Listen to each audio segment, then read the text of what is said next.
Yeah. Today we have Polloi here on the Punkbands Festival in Gießen.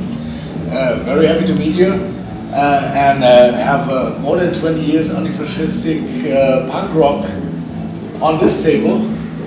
So tell us something about this time, now, what you're doing, and you're writing new songs, you made a new album, what are you doing? Yeah, we actually we recorded really near here. The guy who was doing the sound tonight, Tom from Pest Pocket. Yeah. We recorded a bunch of new stuff at his studio in Frankfurt. It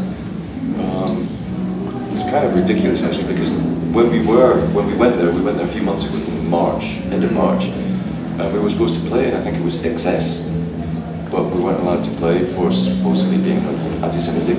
Yeah. And we're actually in Tom's studio in Frankfurt recording songs like Smash Anti-Semitism at the same time as being told that we can't play there for being anti-Semitic. Fucking crazy. But anyway, yeah, we just did this new single that's come out that was recorded at Tom's, and we recorded stuff for a 10-inch record as well, and he's still mixing that. But that's how we ended up playing here. We played with Pest Pocket at a festival in Switzerland, and we got talking to him about this bullshit with like anti-Germans and stuff. Yeah. And Tom was like, yeah, this is bullshit. If I can help you in any way, I will. You want to come and record in my studio really cheaply? Do it. So we ended up doing that, and he said, why don't we play at the festival? So the new album is produced in Germany. Exactly. Yeah. Scottish music produced in Germany sounds like a good combination. Winning combination. What do you think in Scotland? I asked Scotland, what is changing in the punk scene? We feel here in Germany that the scene is going up again. What do you think in Scotland? Well, we are definitely the wrong people to ask, because neither of us live in Scotland anymore. Anymore? The other three guys do. Generally, Dave's comment is Edinburgh is full of very mediocre bands. that's what I mean. There are good bands in Scotland. I don't personally. The thing I'm most excited about at the moment is that Sedition are starting to play again. I loved, good anarcho-punk stuff. Everything that Angus, the singer, has been involved in, every band he's been involved in has been fucking great. If you like political kind of crust type music, Sedition, Ska, like his early band Chaotic Subversion, they were good as well. But he had a band called Tribe, which didn't do so much, but they had like a CD, and that's really good if you get the chance to get that, if you like political crusty stuff. But he's also got a band with Brian from Disaffect, just a new project and stuff, just a two-piece, he's a drum machine, and they're called Brain Anguish, and they are fucking great, they're really, really good. Have you heard of one that smells like feels like middle-aged angst or something? I can't remember exactly. That's some middle-aged stuff, it's very famous in Germany too. It's like really, really good. If you like sort of chugging, crusty stuff with political lyrics, I recommend checking them out. I hear from a band from Scotland, it's called Sur Patrol. They make only middle-aged stuff. They are very famous in Germany now. Yeah. We've seen them 2 times. We met them at the airport one time. Yeah. We're like checking these guys, and they look like, we didn't know about them, we're like, these guys are obviously going to a festival. Yeah. And we ended up talking to them, because I think one of them used to come and see us years ago or something, and I think, what's the film? Gladiator. Yeah, the beginning when I think the Romans sent a messenger or something, and they cut off his head. Well, these were the guys that played the guys holding their head or something like that. I think they were cool guys. They were nice guys, yeah. They have a reactor scene. Yeah, they have a own city built up, and they play there a lot of time. They're really cool. And they are also what I the most time I like, because a lot of these medieval guys are political right-oriented. Okay. These guys are not. And I like the most. Okay. So by the way, what happens to old bands like Ex Cathedra or alten? They just died away? Well, I think they were some of the guys from, I was getting confused, I think some of the guys from Ex Cathedra ended up in the Netherlands. I get a bit confused. There was Ex Cathedra, there was another band, Machine Gun Etiquette. Yeah. I think there was some kind of overlap, but a couple of the guys ended up playing Fleas and Lice. from Holland for a while, from the Netherlands. We saw one of them actually just the other day. We played in Groningen. Groningen, yeah. And one of the guys, he's back living in Scotland. And he's in some band, I can't remember what they're called, something to do with the sun or something, but they're not, I don't think they're particularly punky. And Alex is still, still seeing posting stuff on Facebook, so the guys are still around. And I mean, another old band, AOA, more the kind of TV and Arco side of things, they're playing again. But it's just the guitars together, but they're still same guys. Lots of us middle-aged people are still as fucking angry as we were. All the songs, sadly, are still fucking relevant. You know,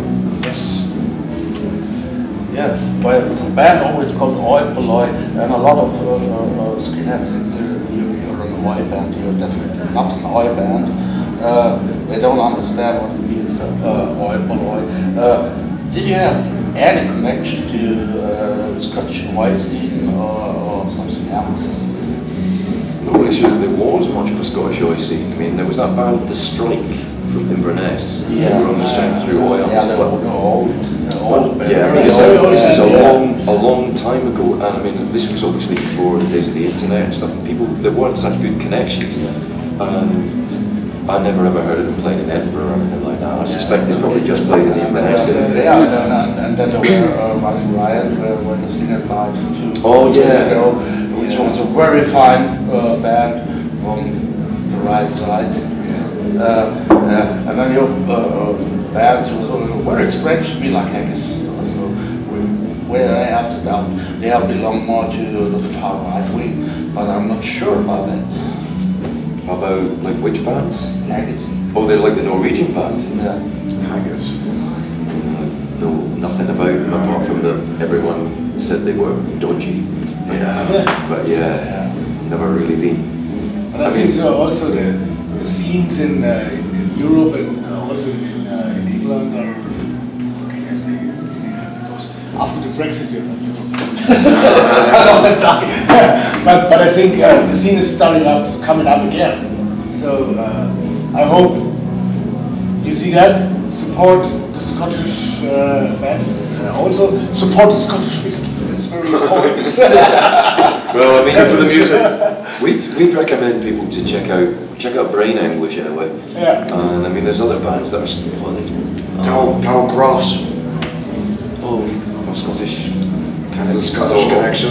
You know, the Rob from Amoebix. Yeah. Was in the Isle of Skye, his new band.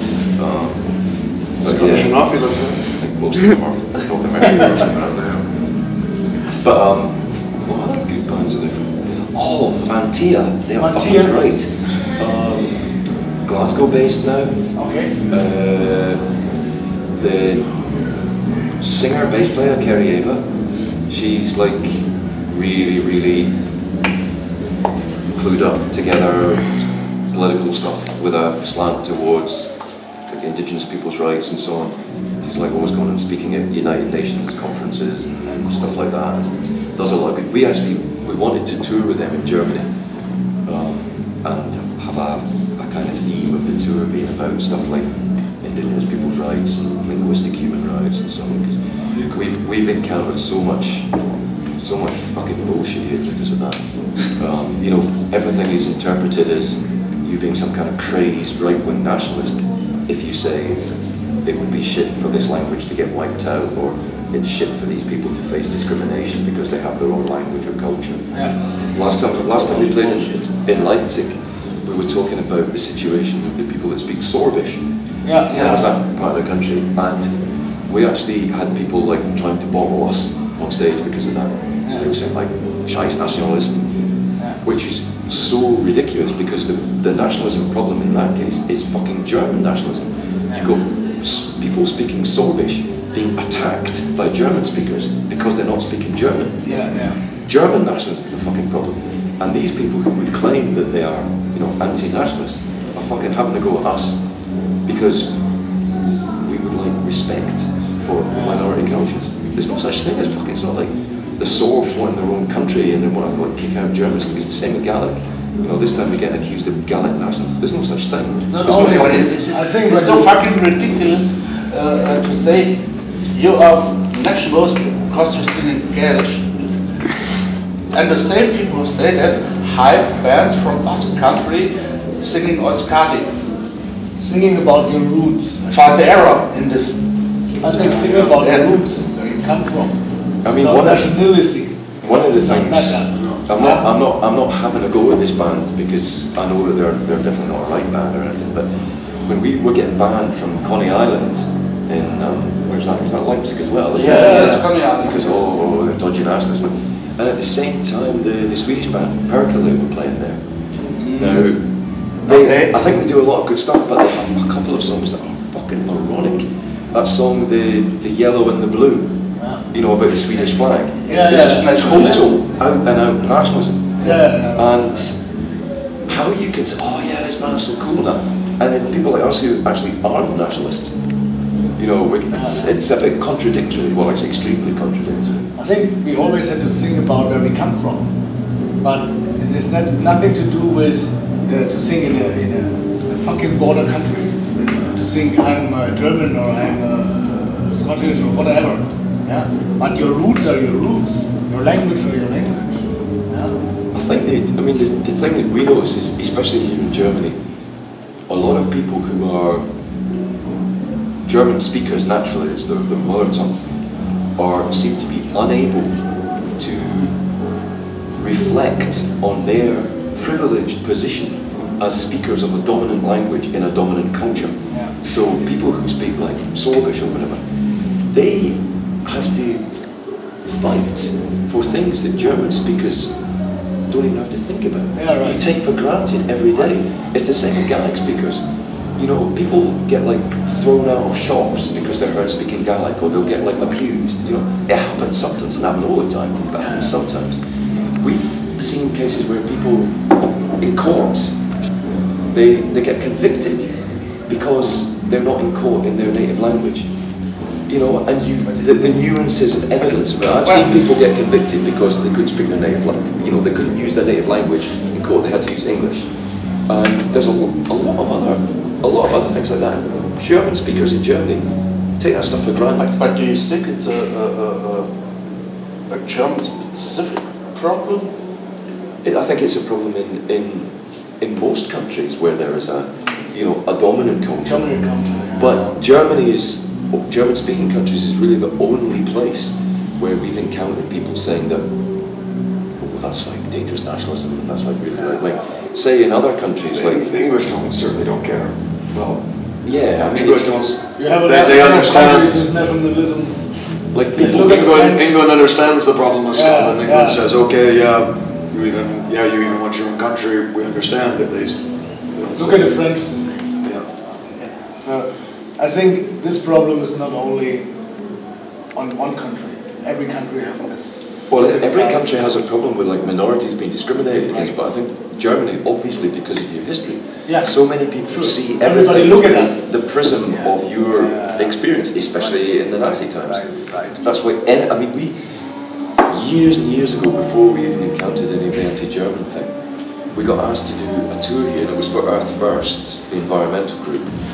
And the Earth First activists specifically wanted us, they said it was us and Homo Militia. And they wanted both of us specifically because they said they were getting grief from left-wing activists who, just because they talked about kind of preserving the forests and stuff, there must be some kind of Nazis, you know, because the Nazis had a certain, you know, what had some connection with nature and so on. So this is a lot of left-wing activists were so suspicious of that. So they thought, right, we'll get an anti-fascist band, we'll get a gay rights band and so on, and the whole thing was to show that like environmental direct action and anti-fascism, that it's actually all connected. They're not like opposites or anything. And this was a very long time ago. And I remember we agreed to do it, obviously, but we were initially surprised. Because to us, it's like it seems obvious that these are interlinked. I think you have a lot of people who combine things together stupidly. They say if you have this, you are also be a fascist but it is not. Only because you are believed in an old religion, you are not have to be a fascist. Well, that's religion, you have to be a fascist. But some people connect this together, but it isn't. So I think this is the biggest problem. But today, for the interview, I say thank you for your statements. Thank you. Well, for having me here. Chance, and for all people to see this interview, go to a fucking Polloi concert and you can see these guys. And you will have a lot of fun. And also, we always say to people, if anyone's like got any questions about stuff or they disagree with stuff, come and talk to us. We're always there. We do our own. They're very open. Stuff. I mean, that's what we're on tour for, is to talk to people about stuff, and we like that and we welcome it. Better than spray painting on the outside of the venue before the night before we play. Don't want to talk about it. There's a lot of empty seats here. But I mean, the thing that pisses us off a lot of times is getting criticised for stuff that we've actually never said or never done. You know, we welcome it. I think it's good when people question stuff. It's good when bands are questioned about their positions. But it's not good about being questioned about stuff that you've never fucking said in the first place because someone's like spread some bullshit on the internet. You know? If you think anything's a bit weird, come and talk to us about it. Or write to us. We're engaged with anything. It's always the best conclusion to all problems. Yeah. Talking. Yeah. Talking first. Okay, thank you. Yeah, thank you. Have a good time. Thank you. Yeah. Bye. Bye.